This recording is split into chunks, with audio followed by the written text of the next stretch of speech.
Sunday special gongura paneer gobi pulao. Full healthy vegetable pulao. 4 teaspoons నెయ్యి, 1 cup oil మరిగాక 100 గ్రాముల పన్నీర్ని వేసి వేగించుకుని పక్కన పెట్టుకోవాలి. అదే ఆయిల్లో 4 ఎండుమిర్చి ముక్కలు, అర టీ స్పూన్ జీలకర్ర, పులావ్ మసాలా సరుకులు, సన్నగా చీల్చిన 1 ఉల్లిపాయ, 5 పచ్చిమిర్చి ముక్కలు, 5 చిన్న ఉల్లిపాయలు వేసి కలిపాక కరివేపాకు, కొత్తిమీర, పుదీనా, రుచికి సరిపడా సాల్ట్ వేసి కలుపుకున్నాక 2 టీ స్పూన్స్ అల్లం వెల్లుల్లి ధనియాలు జీలకర్ర పేస్ట్, 2 టమాటో ముక్కలు, కాలీఫ్లవర్ ముక్కలు వేసి కలిపి వేగించాక 1 టీ స్పూన్ కారం, పావు టీ స్పూన్ పసుపు, కాస్త జీడిపప్పు వేసి కలిపాక ఉడికించిన గోంగూర పేస్ట్ కూడా వేసి బాగా కలపాలి.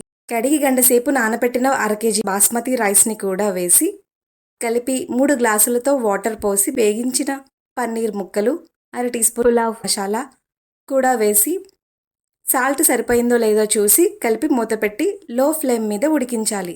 కాసేపాకి ఉడికిందో లేదో చూసి దించేయడమే. అంతేనండి, సింపుల్.